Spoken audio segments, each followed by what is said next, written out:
Hi viewers, VRX77. This is my YouTube channel. Please watch and subscribe. Press the bell icon to get more videos. నా content నచ్చినట్లయితే like చేయండి, మీ బంధుమిత్రులకు share చేయండి, నాకు support చేయండి. ప్రపంచం లోపల వరల్డ్ లోపల ఏదైనా పెద్ద క్విజ్ పోటీ పెట్టి ఆ క్విజ్ పోటీ లోపల ఒక 2 క్వశ్చన్లు వేస్తే మన ఇండియానే ఫస్ట్ వస్తుంది. ఏం క్వశ్చన్ చెప్పాలి? అది ఎక్కువ మంది వెరితలేసిన అభిమానులు ఏ దేశంలో ఉన్నంటే మన ఇండియా పేరు చెప్తారు. తర్వాత ఎక్కువ మంది దేశద్రోహులు ఉన్న దేశం ఏదంటే కూడా మన ఇండియా పేరు వస్తుంది కదా. ఇప్పుడు రీసెంట్గా royal challenge Bengaluru match win అయింది కదా, IPL మ్యాచ్. అదేదో ప్రపంచ కప్పు విన్ అయినటువంటి విధంగా సంబరాలు చేసుకుంటారు. సరే చేసుకుంటారు, ఆటను మనం ఆటగానే చూస్తాము, పర్వాలేదు. బెంగళూరులో విజయోత్సవాలు జరిగినప్పుడు తొక్కిస్టాట జరిగి 11 మంది చనిపోయారు. మరి ముఖ్యమంత్రి ఏం మాట్లాడి ఇర్రెస్పాన్సిబుల్గా సిద్ధిరామయ్య గారు ఏం మాట్లాడాడో విషయం కూడా మనం విన్నాం చెవులారా. అంటే అభిమానుల ప్రాణాలకి వెలగట్టింది అనమాట. మన ఇండియాలో ఇది కామనే కదా. ఏదైనా మానభంగం జరిగినప్పుడు కానివ్వండి, మర్డర్ జరిగినప్పుడు కానివ్వండి, ఏదైనా ఇట్లాంటి రాజకీయ పార్టీలతో ఒకసారి జరిగినప్పుడు కానివ్వండి, ఎక్స్గ్రేసియా చెల్లించి అక్కడికి చేతులు దులుపుకుంటారు. రీసెంట్గా ఇక్కడ హైదరాబాద్లో కూడా మన పుష్ప 2 వీడియో ఆ సినిమా రిలీజ్ ఫంక్షన్ లోపల సినిమా జూనికి వచ్చినటువంటి ఈ యొక్క అల్లు అర్జున్ గారు వస్తుందని చెప్తే అక్కడ ఒకసారి 2 చనిపోయారు కదా, చిన్నపిల్లలు కదా. ఇట్లాంటివన్నీ మన ఇండియాలో కూడా సర్వసాధారణం. అంటే అభిమానుల ప్రాణాలకి రక్ష లేదనమాట. ఒకవేళ చనిపోతే ఎక్స్గ్రేసియా చెల్లించి చేతులు దులుపుకుంటారు. ఇప్పుడు ఒక అభిమాని, ఒక యువకుడు ఈ తొక్కిస్టాట చనిపోతే కుటుంబం మొత్తం రోడ్డు పైన పడుతుంది. అక్కడ ఫ్రాంచైజీ రూపంలో ఆ టీంకు మాత్రం లక్షల కోట్ల రూపాయల అమౌంట్ వస్తుంది కదా. వాళ్ళ జీవితం లగ్జరీ లైఫ్ ఉంటుంది, మంచిగా జీవిస్తారు వాళ్ళు. కానీ ఇక్కడ ఈ కామన్ పీపులే కదా, ఎక్కువ అభిమానం ఉండాలి, కానీ మరీ ఇంత వెరితలేసేటువంటి అభిమానం ఉండకూడదు. ప్రపంచంలో కూడా ఆటకు అభిమానులు ఉంటారు, సినిమా స్టార్లకు అభిమానులు ఉంటారు. కానీ మన ఇండియాలో ఎంతో దౌర్భాగ్యము. ఒక పిక్చర్ రిలీజ్ సమయంలో కానివ్వండి, షార్ట్ కొట్టి చనిపోవడం, ఇట్లాంటి రకరకాల వార్తలు వింటూ ఉన్నప్పుడు అసలుకి వాళ్ళకి వాళ్ళ కుటుంబం పైన చింత కూడా, వాళ్ళకు ఆశ అనేది ఉండదు. ఏంటో అర్థం కాదు. ఎవడో వాడు నీ ఇంట్లో ఒక పూట భోజనం పెట్టడు, నీ తండ్రిదండ్రులకు హెల్ప్ చేయడు, నీ కుటుంబానికి హెల్ప్ చేయడు. వాడి కోసం నువ్వు పాటుపడి ప్రాణాల మీద తీసుకొచ్చుకుంటావు. చెప్పండి, అర్థం కాని విషయం అసలుకి.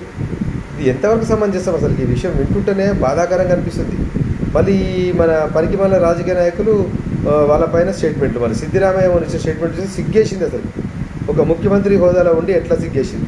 రాహుల్ గాంధీ గారు కూడా మన ఎన్ని రాఫెల్ విమానాలు కూర్చుని చెప్పాలని సెంటర్లో క్వశ్చన్ అడిగాడు. మరి తెలంగాణ ముఖ్యమంత్రి గారు కూడా, మరి రేవంత్ రెడ్డి గారు కూడా మన పాకిస్తాను ఎన్ని రాఫెల్ యుద్ధ విమానాలు కింద కూర్చుందో అని చెప్పేసి క్వశ్చన్ వేసాడు. అంటే వీళ్ళంతా దేశభక్తులే కదా. సాయి పల్లవి కూడా మన ఇంత విరోచితంగా సైనికులు పోరాడి ఆపరేషన్ సింధూర్ చేస్తే వాళ్ళంటే ఆమెకు టెర్రరిస్టులు అక్కడ కనిపిస్తున్నారంట. ఇక పెద్ద బొట్టు హిందూ ఉంటాడు ఒక ఆయన, ఎవరు మన కమల్ హాసన్ కదా, నీతి మక్కళ్ళ అయ్యేలో ఒక పార్టీ పెట్టింది కదా తమిళనాడు. ఆయన కూడా మరి హిందుత్వవాదం మీద మరి కళ్ళల్లో నిప్పులు పోసుకుంటాడు. ఇంకొక పెద్ద హిందూ భక్తుడు ఉన్నాడు, ఎవరు? ప్రకాష్ రాజు తెలుగులో కూడా సినిమాలు తీసి వాడు డబ్బు సంపాదించే కారణం అంతా తెలుగు వాళ్ళే. మన వాళ్ళ మీదనే వీడి యొక్క అక్కస్ అంతా హిందువులపైన వీడి అక్కస్. మరి అదే మరి ముస్లిం మతాలపైన, ఈ కిరిస్తానీ మతాలపైన వాడు కామెంట్లు పెడుతున్నా పెట్టాడు. హిందువులు ఎందుకంటే తీరగా దొరికింది కాబట్టి, మాట్లాడరు కాబట్టి, చచ్చిన పినుగులు లేకపోతుంటారు కాబట్టి హిందువులపైన ఈ విధంగా కామెంట్ చేస్తే ఊరుకుంటారు కదా.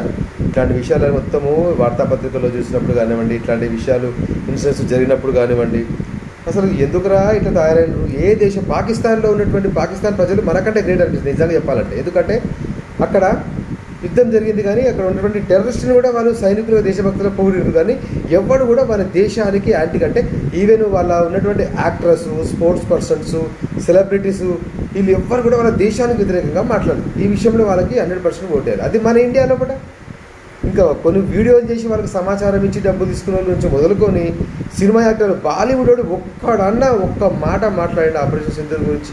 అంత పెద్ద యుద్ధం జరిగింది పహల్గామ్లో కూడా, మన ఆడకూతుల యొక్క మాంగళ్యాన్ని తుడిచేసిండ్రు. ఒక్క బాలీవుడ్ వాడని ఒక్క మాట మాట్లాడిండా సచ్చిండ్రు ఇప్పుడు. మరి అదే పాకిస్తాన్లో మాత్రం వాళ్ళ దేశానికి వ్యతిరేకంగా ఎవ్వరూ మాట్లాడలేదు. వాళ్ళ దేశానికి సపోర్టుగా మాట్లాడు. వాళ్ళ సైన్యాన్ని వాళ్ళు అల్లా తర్వాత సైన్యమే దేవుడుగా వాళ్ళు చెప్పుకున్నారు. గ్రేట్. ఈ విషయంలో కూడా పాకిస్తాన్లో దేశద్రోహులు లేరు.